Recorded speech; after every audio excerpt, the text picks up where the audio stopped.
Now we are going to solve the two questions left in our exercise 4.3, question number 10 and 11. Again, the question number 10 is related to the train.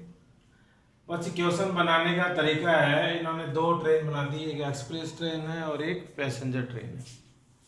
Question है an express train takes 1 hour less than passenger train. जो express train है वो 1 घंटा जो है वो ज़्यादा लेती है पैसेंजर ट्रेन से. कहाँ तक ट्रेवल करने के? 132 किलोमीटर. अगेन देखिए डिस्टेंस सेम ही है, बस दोनों जगह 132 किलोमीटर जो है एक एक्सप्रेस ट्रेन जा रही है और एक पैसेंजर ट्रेन जा रही है. और ये इन्होंने वैसे ही जोड़ा हुआ है between Mysore to Bangalore. Train कहीं भी जा रही है, डिस्टेंस इतनी है 132 kilometre. If the average speed of the express train is 11 kilometre per hour more.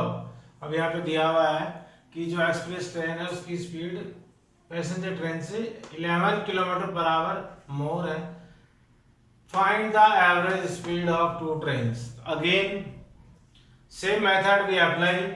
Late the average speed of passenger train हो गई x किलोमीटर पर आवर. तो आपको पता है एवरेज स्पीड एक्सप्रेस ट्रेन की कितनी हो गई? x plus 11 kilometre per our, क्योंकि उसकी जो स्पीड है वो 11 किलोमीटर पर आवर ज़्यादा है पैसेंजर ट्रेन से. तो टाइम की इक्वेशन बनेगी time taken by passenger train. तो पैसेंजर ट्रेन कितना टाइम लेगी? डिस्टेंस अपॉन स्पीड, तो 130 अपॉन x आवर्स. और time taken by express train कितना हो गया? 130 upon x plus 11 hour according to the distance upon speed formula. अब आपको पता है ये ट्रेन धीरे चल रही है, ये तेज चल रही है, तो इन दोनों के टाइम में डिफरेंस कितने का है? 1 आवर का, क्योंकि एक्सप्रेस ट्रेन दोनों के ट्रेन में 1 आवर ज़्यादा ले रही है. तो इसको पहले लिखेंगे, इसको बाद में लिखेंगे. तो 132 upon x minus 132 upon x plus 11 का डिफरेंस इन दो, ये टाइम की इक्वेशन है, टाइम का डिफरेंस हो गया equal to 1. Again it is in fraction, तो solve by taking the LCM. तो it becomes X square plus 11x minus 1452 equal to 0. इसको यहाँ पे मैं सॉल्व कर रहा हूँ बाय यूजिंग क्वाड्रेटिक फॉर्मूला. और क्वाड्रेटिक फॉर्मूला आपको पता ही है क्या है? x equal to minus B plus minus root B square minus 4ac upon 2a.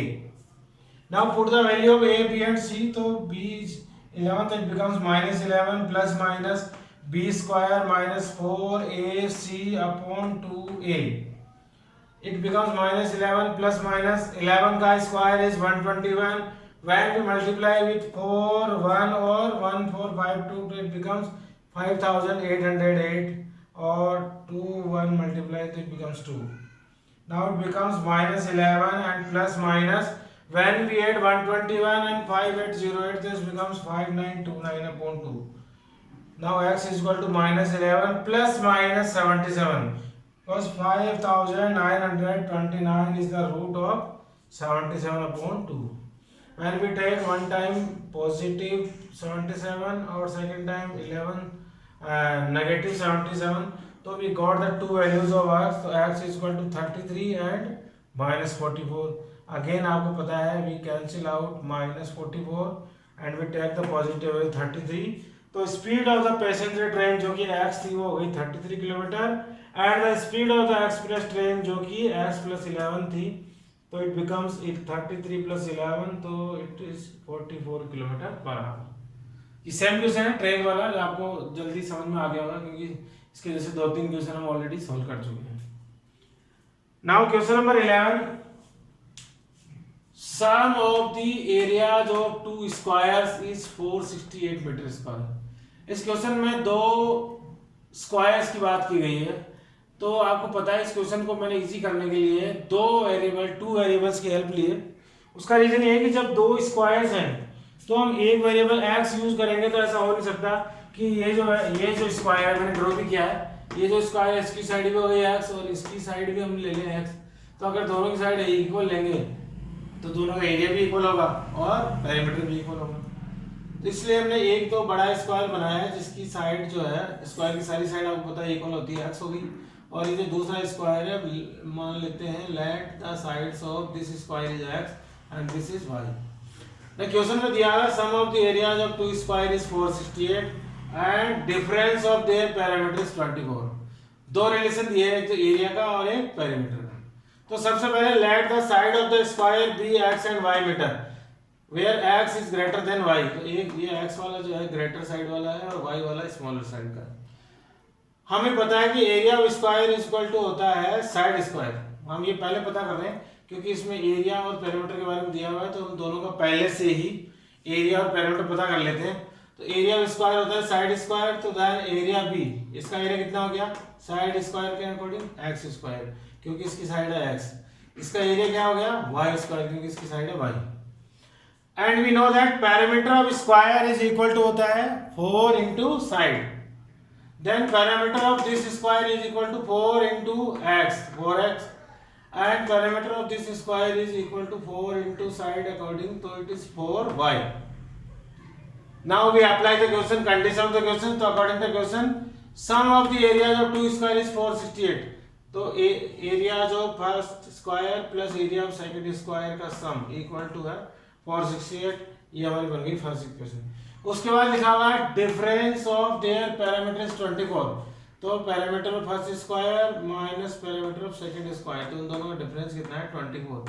इसको लोअर्स करें, 4 इसमें कॉमन है तो it becomes x minus y is equal to 6। अब आपको बताया कि हमें दो इक्वेशंस को सॉल्व नहीं करना है, कोई इनको दोनों को मिला के एक ऐसी इक्वेशन फॉर्म करनी है जो कि क्वाड्रिक इक्वेशन हो ताकि हम उसको सॉल्व करें। तो यहाँ से x minus y equal to 6 में से मैंने x की वैल्यू पता कर ली, तो x की वैल्यू हो गई 6 प्लस वाई, ये वाई उधर गया। अब x की वैल्यू 6 प्लस वाई, तो putting the value of x from equation third, ये जो इक्वेशन थर्ड मैंने इसको नाम दिया to equation one, equation one हमारी ये है। तो x की जगह क्या पुट कर देंगे हम 6 प्लस वाई, लेकिन ये ऑलरेडी क्या है एक्स स्क्वायर, तो 6 प्लस वाई का स्क्वायर हो जाएगा प्लस वाई स्क्वायर के प्लेस पे वाई स्क्वायर है इक्वल टू है 468। When we solve it, so it is open by a plus b over square identity, that becomes a square plus 2ab plus b square.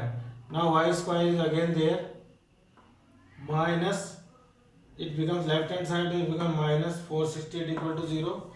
When we solve it, so it becomes 2y square plus 12y minus 432 equal to 0. Again ये reduce हो रही है 2 से, तो ये becomes y square plus 6y minus 216 equal to 0. इसको हम solve कर रहे हैं फैक्टराइजेशन मेथड से, तो it becomes Y square plus 18y minus 12y minus 216 equal to 0। y is common, तो it y plus 18 in 12 is common, तो it becomes y plus 18 equal to 0।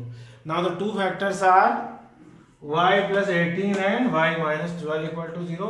When we find out the zeros, तो y equal to आया minus 18 और y is equal to 12। Again we cancel out the negative value 18 and take the positive value y equal to 12। तो y जो है हमने किसको assume किया था side of the this square. Now we find out the value of x, तो x is equal to है 6 plus y। तो from equation 3 x is equal to है 6 प्लस y, 6 प्लस y की वैल्यू आ गई थी 12, तो हो गई 18। तो we got the sides of two squares, तो side of the two squares are 18 metre and 12 metre. ये जो x वाला जिसकी साइड x है उसकी एक साइड तो हो गई 18 मीटर, और जो y वाला जो स्क्वायर है इसकी साइड उसकी साइड हो गई 12 मीटर। ऐसे हम बड़े आराम से, इसमें दो इक्वेशन थी स्क्वायर की, एरिया की और पैरामीटर की, उन दोनों से हमने एक कंबाइंड क्वाड्रिक इक्वेशन बना ली और उसको सॉल्व कर दिया। आप देख रहे हैं कि दोनों क्वेश्चन अजीब थे, ये आपको पता ही था पहले से, ऑलरेडी आपको पता ही है ट्रेन वाला क्वेश्चन था, ये हमने इजी मेथड से आपको एक्सप्लेन किया है ताकि आपको अच्छे से समझ आए। आई होप कि आपको 4.3 का जो कंप्लीट लास्ट क्वेश्चन है वो ये 3, 10 और 11 यहाँ तक आपको अंडरस्टूड होगा। Thank you and like and subscribe.